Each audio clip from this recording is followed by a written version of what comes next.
आप जाति सम्मेलन सह सम्मान समारोह का भव्य आयोजन आज सिमराही बाजार के एक निजी होटल परिसर में किया गया। कार्यक्रम में मुख्य अतिथि के रूप में केंद्रीय गृह राज्य मंत्री नित्यानंद राय और पीएचईडी मंत्री नीरज सिंह बबलू भी शामिल हुए, जिसका भव्य स्वागत किया गया। इस मौके पर आगत अतिथियों ने स्वर्गीय छियांतर राय के तैलचित्र पर पुष्प अर्पित कर उन्हें नमन। 76 साल बीत गए लोकतंत्र में श्रीमान, 76 साल बीत गए। हमारा राजनीतिक शून्यता की स्थिति है, हमारी क्या दशा है आपसे ज्यादा कोई नहीं समझ सकता है श्रीमान। ये लोकतंत्र, हमारी राजनीतिक शून्यता हमारी खामोशी पर तमाचा मारता है। मेरा कोई अस्तित्व नहीं है श्रीमान। हमको राजतंत्र में जहां सिरमौर थे, राजा के निकट थे, आप चाणक्य का नाम सुनते होंगे, जिसने अर्थशास्त्र लिख के राजनीति में दशा और दिशा को बदल दिया। मैं वही अमात्य हूँ श्रीमान, मैं बदला नहीं हूँ। तो आपका लोकसभा में ही पूरी हो गई, लेकिन सब जरूरी है। सबसे जरूरी अभी हम लोग की एनडीए की एकता है, ताकि आगे भी फल इस वृक्ष में लगे तो उसमें आपका भी फल दिखाई पड़े। इतना हम आपको जरूर पार्टी की ओर से विश्वास नहीं बैठे हैं, बहुत देर से बैठे हैं, गर्मी भी नहीं है, भूख भी नहीं लगी होगी।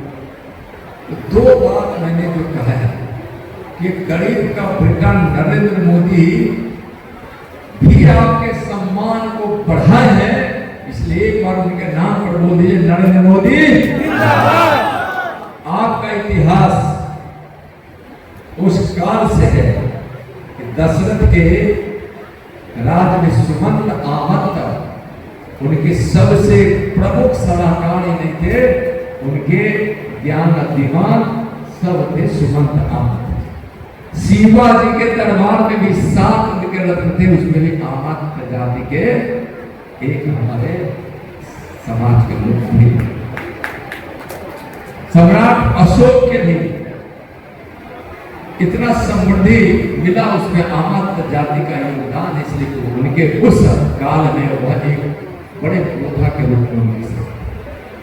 तो आज नरेंद्र मोदी से अपने तो अलग मत कीजिए, इसलिए आपकी तरह ही किसी गरीब माँ बाप के आंगन में पैदा लेने वाले हमारे, वैसे उनके पूज्य माता जी और पिताजी ने जन्म दिया, उनका हम सब आभारी करेंगे, उनके आभारी रहेंगे। और एक गरीब का बेटा प्रधानमंत्री, गरीब शब्द आगे कोई बोले नहीं इस भारत में किसी समाज के लिए, किसी व्यक्ति के लिए। नरेंद्र मोदी जी का प्रण है, 25 करोड़ लोगों को गरीबी रेखा से उन्होंने बाहर किया है, उसमें अपना अमान्य जाति भी है, शौचालय बना है, घर बना है, आयुष्मान कार्ड मिला है, किसान सम्मान निधि मिला है, आपको आपके गांव को सड़कें मिली है, घर घर बिजली है। तो आपके विकास को मोदी और नीतीश जी पूरा कर रहे हैं, तो आपके सपनों को भी भारतीय जनता पार्टी राजनीतिक सपनों को भी पूरा करेगी। धैर्य रखिए, धैर्य आपका बेकार नहीं जाएगा।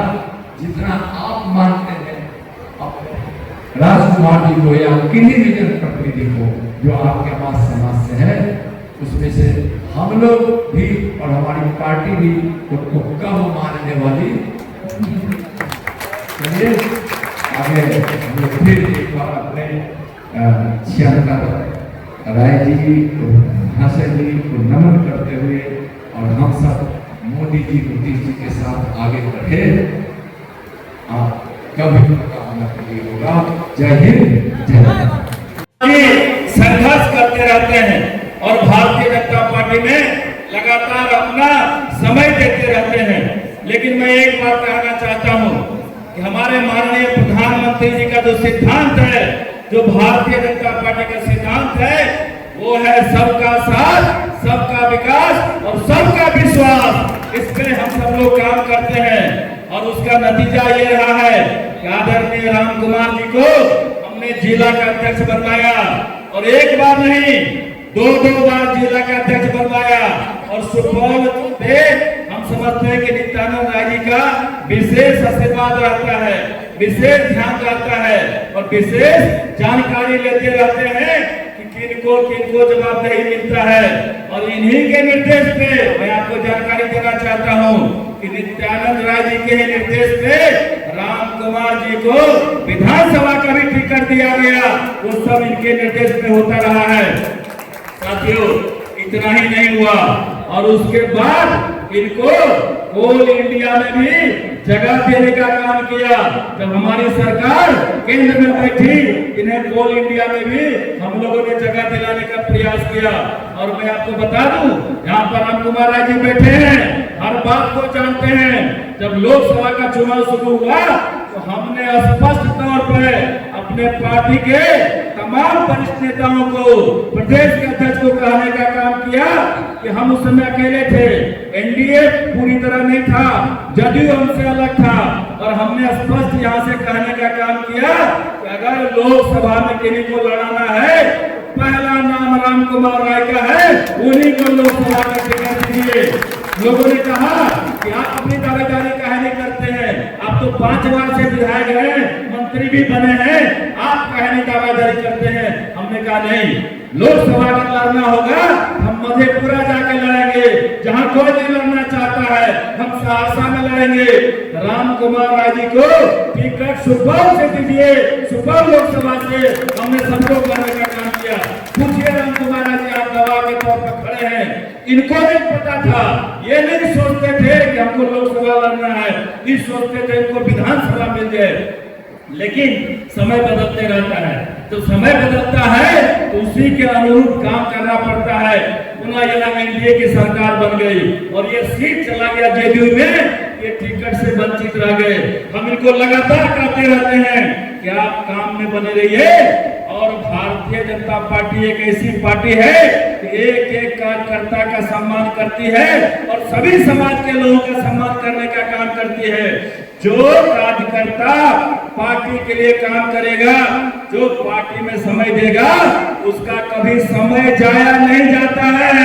मैं आपको बताना चाहता हूँ, जैसे कहते हैं गाँव में खुरपी के बोन महादेव के जल बेकार नहीं जाए छे, और नहीं भारतीय जनता पार्टी के जो वर्कर छे ओकर काम बेकार नहीं देते। हम अहाँ सबको बता दे छी, पहले कहा सब निश्चिंत रहियो, जब भी मौका मिलेगा आदरणीय नित्यानंद राय जी आए हैं तो समझ लीजिए कुछ न कुछ आशीर्वाद जरूर मिलेगा।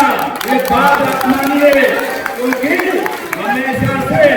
हमेशा से सुपौल पर नित्यानंद राय जी का आशीर्वाद रहा है, ध्यान रहा है। अमात जाति का यह सम्मेलन हो रहा है। आज यह सम्मेलन कोसी, सीमांचल, मिथिलांचल, समस्तीपुर, सीतामढ़ी, कटिहार, पूर्णिया सभी जगह के यहाँ मुख्य गणमान्य लोग आए हैं। सभी लोग अपने मांगों को रखे हैं। आज़ादी के बाद से इस जात के लोग अभी तक संवैधानिक पद पर नहीं हैं। यह मांग अपने भारत सरकार के केंद्रीय मंत्री आदरणीय श्री नित्यानंद राय जी के पास रखे हैं। आज इस जात को जो स्थिति है, अनुसूचित जात में सभी जात का मंत्री भारत में, जैसे पासवान का मंत्री भारत की केंद्र सरकार में भी है और बिहार में भी है, चमार का मंत्री भारत सरकार में भी है और बिहार में भी है, मुसहर का मंत्री भारत सरकार में भी है और बिहार में भी है। लेकिन अमात जात का एक भी आज पूरे बिहार में संवैधानिक पद पर नहीं है। विगत दिनों में आयोग का गठन हुआ है, इसमें भी इस जात को उपेक्षित किया गया है। आज यह जात बिहार के हर विधानसभा में बहुलतम स्थिति में है और निर्णायक स्थिति में है। किसी भी विधानसभा में देखिए, यह जात 35,000 40,000 की संख्या में है, लेकिन और जाति का सम्मान होता है। जबकि भारतीय जनता पार्टी का मूल मंत्र है सबका साथ, सबका विकास, सबका विश्वास, और सबके विश्वास में सिर्फ यही जाति उपेक्षित क्यों रह जाता है और जाति उपेक्षित क्यों नहीं होते हैं। यही हमारे जाति के मन में वेदना था, जो और जाति को बुला करके सम्मान किया जाता है, जबकि हम लोग भाजपा के वोटर हैं, कोर वोटर हैं और एनडीए को वोट देने का काम करते हैं, लेकिन हमारे जात के साथ उपेक्षा क्यों। हमको भारतीय जनता पार्टी 2 बार अध्यक्ष बनाया, हम अति पिछड़ा मोर्चा के भी अध्यक्ष थे, चुनाव भी लड़ाया। इसके लिए मैं आदरणीय पार्टी को और पार्टी के शीर्ष नेतृत्व को सम्मान करता हूं, जो आपके द्वारा इस जात को स्थान मिला। लेकिन गठबंधन, मैं मानता हूं जो गठबंधन है, लेकिन गठबंधन में आप ही तो श्रीमान अपने पार्टी के कार्यकर्ता को उस पार्टी से भी टिकट दिलाने का काम किए हैं, तो फिर अमात के साथ ऐसा व्यवहार क्यों नहीं आप सोचते हैं जो अमात को भी कहीं से लड़ा दें? आज क्यों हर जगह उपेक्षित है? आज देखिए मिथिलांचल में चाहे जो भी विधानसभा हो, अब भारत सरकार के द्वारा गणना कराया जा रहा है, सब स्पष्ट सामने आएगा, लेकिन अमात जाति उपेक्षित है। आज उसी के चलते भारतीय जनता पार्टी का भी आह्वान हुआ जो आप अपने जाति का सम्मेलन कीजिए, अपने जाति का संख्या बल दिखाइए। उसी के निमित्त आज यहाँ सभी लोग उपस्थित हुए हैं अपने मांग को रखने के लिए, और माननीय केंद्रीय मंत्री श्री नित्यानंद बाबू के संबोधन को सुनकर सभी आश्वस्त होकर यहाँ से जा रहे हैं।